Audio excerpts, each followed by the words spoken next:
Hey guys, Happy New Year!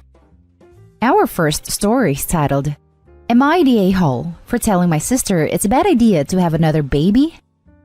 I, 28 female, had a big fight with my sister, 30 female, on Christmas who told me she's pregnant. Backstory. My sister, let's call her Sarah, suffers from bipolar, depression, anxiety, etc. Sarah had a child early this year. Let's call her Anna. Sarah developed severe postpartum depression/postpartum anxiety on top of her other issues. My brother-in-law travels for work, and even with the pandemic, has spent most Monday to Friday out of state. Sarah gets disability due to her mental illnesses and doesn't work. Our parents work, live out of state, and are high risk for COVID, and they help Sarah in other ways. I live less than a 10-minute drive from Sarah. Sarah had a breakdown and was admitted to the hospital where she stayed a month when Anna wasn't even 2 months. During this time, Anna lived with me since everyone else was with Sarah. After, it developed into a routine where Sarah would spend most of the day in bed, unable to care for Anna, and I'd have to take the baby. I've spent nearly a year now being the main caretaker for Anna Monday to Friday, plus trying to work from home. Anna has spent 75% of her weeks with me. The other 25% is when brother-in-law is home, or when Sarah's at my house with Anna. Even weekends when brother-in-law is home, I've had Anna 30% of the time as Sarah gets in destructive moods, and it isn't safe. My sister swears she'd never hurt Anna. To be fair, when Sarah is having a good day, she's a good mom to her. But she can't manage most days, and a precedent has been set that I'll be there for Anna when my sister can't. Sarah, brother-in-law, and Anna came over for Christmas. We were exchanging presents and I opened one for my sister. It was a pregnancy test and onesie that said, baby number 2 coming August 2021.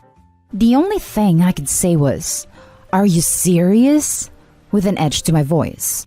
Sarah lost it when I wasn't overwhelmed with joy. I approached Sarah after a bit and I said plainly that I wasn't excited about this and I thought it was a bad idea and explained why. I told her I was worried about her mental health and unsure how she was going to care for another baby when Anna spent most of her life with me. I also said I was anxious about getting stuck watching both Anna and the baby. I told her that I wouldn't do it unless they paid me to be their full-time nanny. I told her how stressful it is working from home and watching Anna. I told her it's unfair to me, and her kids aren't my responsibility. I'm at my limit, and it just all boiled over. Sarah told me that I'm not being supportive, I'm shaming her mental illnesses, and I'm calling her a bad mom. She spiraled again during our convo and became destructive. My brother-in-law was able to get her to leave, leaving Anna with me. They got Anna the next day, and I haven't heard from them since. Brother-in-law is home through mid-January though. Am I the a-hole for telling my sister it's a bad idea to have another baby? Edit. I do want to add that CPS has been involved since Sarah's hospital stay last spring. Now for the top comments. Not the a-hole. I was prepared to call you the a-hole because nothing much can be done now that your sister is pregnant. Then I saw that you've been caring for the kid she already has. I told her that I wouldn't do it unless they paid me to be their full-time nanny. Good for you. Stick to your guns. She's using you. Sarah told me that I'm not being supportive. No, you're just not being her free nanny. She's not being supportive of you by trying to tie you down and negatively affecting your life. She spiraled again during our convo and became destructive. Oh great, she can't handle being told no. This is exactly why she should get help instead of pregnant. At least we can hope she gets both. Edit. Yes, I know she could have an abortion. Poor word choice. What I meant was that it's much easier to convince someone not to get pregnant than to terminate a pregnancy that they, however stupidly, want. At this point, there is probably nothing Opie can say to convince her to change course. She can only refuse to play nanny. I was also fully prepared to call Opie the a-hole, who would tell someone who's already pregnant that they shouldn't have the baby. But wow, she's not the a-hole at all. The sister is a humongous a-hole, especially for giving a positive pregnancy test to Opie as a gift. She was all but saying, "I'm having another baby for you to take care of." Unbelievable. Not the a-hole. She can't have babies and expect you to raise them. Stick to your guns. It is not your responsibility to raise someone else's children. Not just a she issue. Brother-in-law needs a new job and to step up big time. OP is enabling their behavior by bailing them out. I highly doubt brother-in-law would have knocked up the sister again if he was pulling his weight with Anna. This isn't a Reddit question. You need to contact social services and find out what programs are available in your area that would help your sister care for her children and protect those children. Thanks. I don't want to get into it too much, but CPS has been involved since her hospital trip last spring. I do appreciate your concern though. Now for the next story. Am I the a-hole for not paying for my former substance addict brother's dog's surgery, leading to its death, because I believed he was trying to scam me again? Title is a bit of a doozy, but sums it up basically. My 27 female, brother 32 male, has struggled with addiction for a long portion of his life. It started when I was in middle school, and he would steal my parents' money, sell their things, and stole medication from some of our relatives. My parents would tell me to never trust my brother, and nearly everything valuable in our home was kept under lock and key. My parents were always trying to get him help, and after an intervention, they had a massive fight, and he just left when I was in 10th grade. When I was a college sophomore, he reached back out to me and we started having a really tentative relationship. He promised me he was getting better, that he was seeking help. He told me that he had been in rehab, but he couldn't afford it anymore and our parents weren't returning his calls. He even showed me an admittance form, or some other type of official-looking medical document, that proved he was in rehab. He asked me to loan him $3,000 for rehab, because he needed to pay tomorrow or they'd kick him out. I had been working my butt off, and that money was meant to pay for this semester's tuition fee. He ghosted me afterwards. Obviously, it was a scam for D money. You probably think I'm stupid for believing him, but I really wanted to believe him. I was just an ignorant college kid back then, who really wanted her brother back. After that incident, I learned to never trust him again like my parents originally warned me. Last year, he reached out to my parents and I again. We haven't met in person because of COVID, but we've had a couple Zooms and texts. It's just a really tentative, barely there relationship. I think my parents are just scared of getting hurt again. He promised us he was actually clean this time and wanted to stay with us for an extended period of time to prove it. He hasn't asked us for any money or anything, so I was beginning to believe he was actually clean. Then he asked me for $3,000 for surgery for his dog. He sent me the vet documents as well. Honestly, I was so incredibly upset. My first reaction was that this was obviously a scam, and he hadn't changed at all. He had talked about his dog / shown us pictures before, but I thought he had forged the vet documents. I didn't respond at all, even though he was begging me. I definitely had the money, and I've paid for the vet fees for my aunt's cat before. I love animals. If I believed him, I probably would have paid. But I didn't, and his dog died yesterday. My brother called me a dog killer, and even sent me pictures of his dog's corpse, so now I obviously know it wasn't a scam. He told me that with family like me, who needed enemies? And that is because my parents and I never trust him, don't support him, that his life turned to crap, and now his best friend was dead because of me. Obviously, I feel incredibly guilty. Edit. I'm getting a lot of comments / info asking why I didn't call the vet or pay in person, and I thought I'd just edit a reply to one of the comments into the post as well. I hope you can understand that my immediate reaction was very emotional, which made it hard for me to think of doing that. I called him right after, and I asked him what the surgery was for, / the name of his dog's condition, and he couldn't tell me right away. He was like stammering and said, "It's something with his stomach, but I forgot the name," which made me think he was lying to me. So I just hung up and ignored all of his calls / texts. Looking back, it's not unimaginable that someone doesn't know the name of the surgery, but from my perspective, it looked like he was scrambling to support his lie. Also, paying in person wasn't an option. My brother lives in a different city. Not day haul. It's not uncommon for substance addicts to hurt their pets in order to get score. And there are rescues that will help people pay for vet care that they can't afford. Or he could have surrendered the dog to a shelter and the shelter could have found it better care. I worked at a shelter, so I do know a little bit about this. I actually think you're still being scammed. I wouldn't feel bad because he has burned you before. It's kind of ironic that it's the same exact amount. A little too ironic. Edit. I don't know how common it is for addicts to mistreat their dogs to get meds, but it has been reported in the news. It is something that is taught to vets. I have several friends who are vets, and we've talked about it. I'm not trying to say that all or even most addicts will abuse animals. Kind of ironic that it's for the same exact amount. A little too ironic. That was my thoughts too. Not a hole. Don't feel guilty. Your brother took in a pet he couldn't provide for, and when it became ill, instead of surrendering it to an animal rescue or a humane society, he chose to let it die in pain. If you'd given him the money, there is no guarantee he would have actually used it for the vet bills.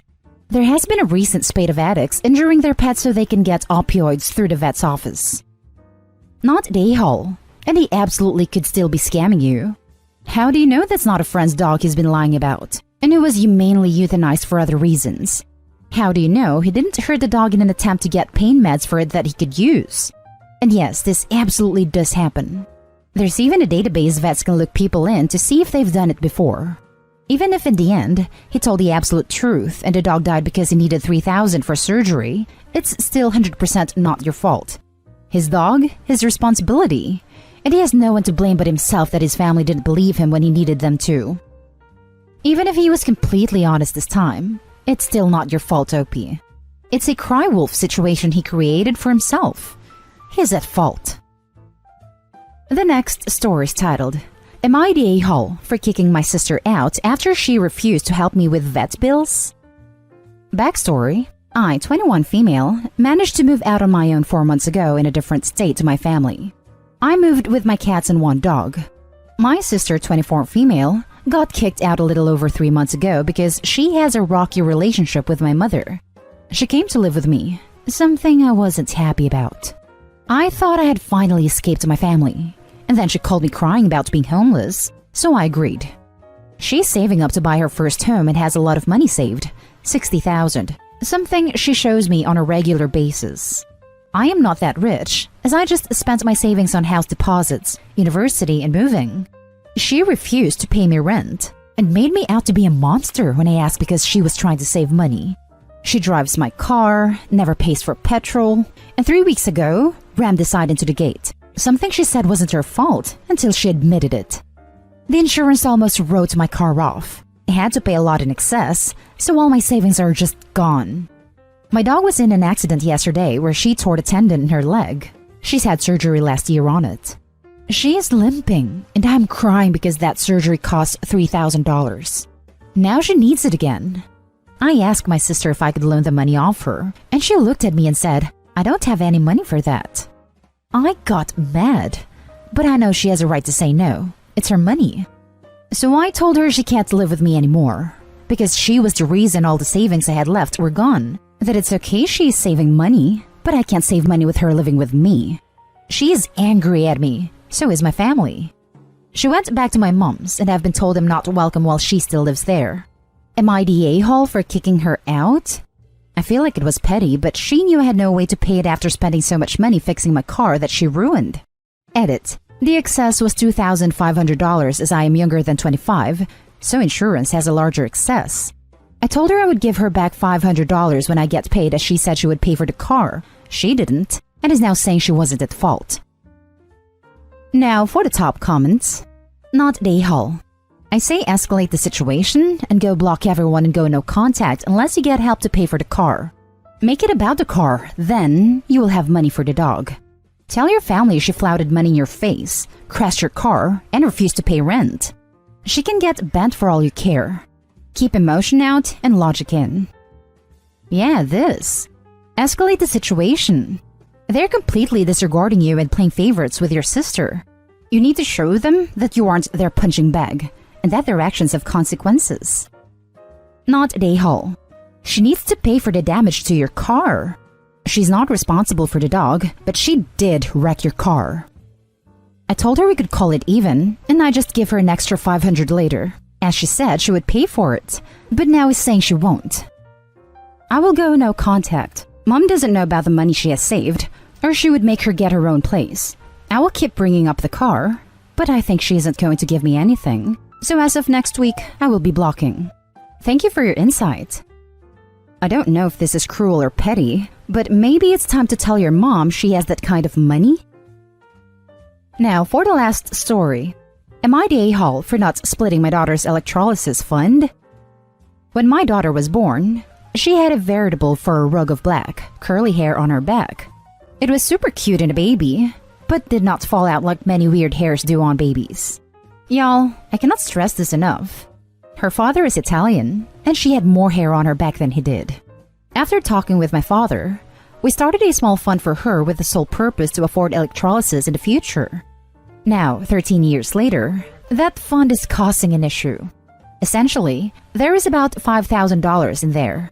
While she is not aware of this fund, and currently the hair is a light blonde and does not bother her, her doctor believes that by the time she is 16, the hair could become dark and coarse.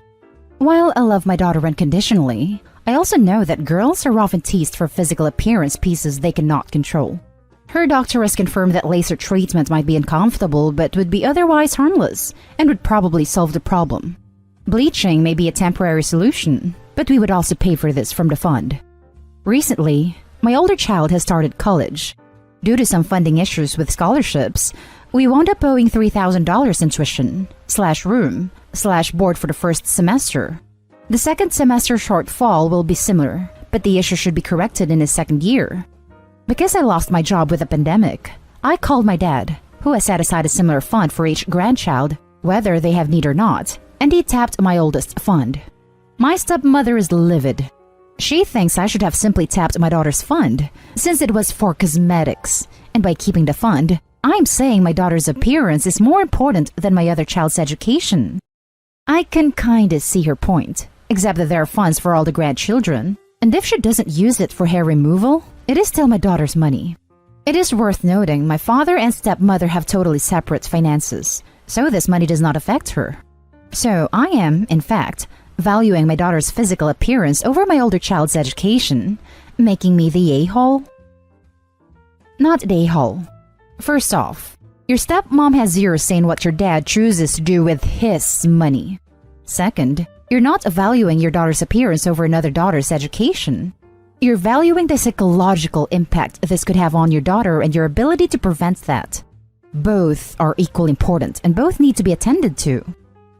As someone with an Italian father and lots of dark body hair, I 100% agree that this is about the psychological well-being of your daughter, and not her vanity. Side note, OP, look into laser hair removal when the time comes.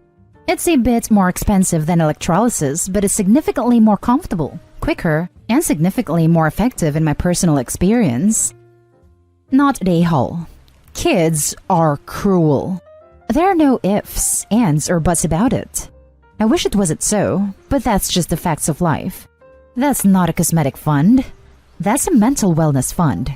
When I was in school, there was this one girl that was just ridiculously hairy. Thick black hairs. People called her the Gorilla Girl. Luckily, I wasn't one of them. Not because I'm a saint or anything. I could be a a-hole as well, but simply because I thought she was a cool girl. It did have an emotional toll on her. You're being great parents. Not the a-hole. Also, it's not as if Opie shames or forces her daughter or anything. It's just in case her daughter wants it or the hair become coarse. Good planning on Opie's part. And that's the end of this video, folks. As always, leave a comment and hit like and subscribe. And if you want more of this content, turn your notification on to get updated on the latest videos. And I'll catch you with the next one. Stay safe.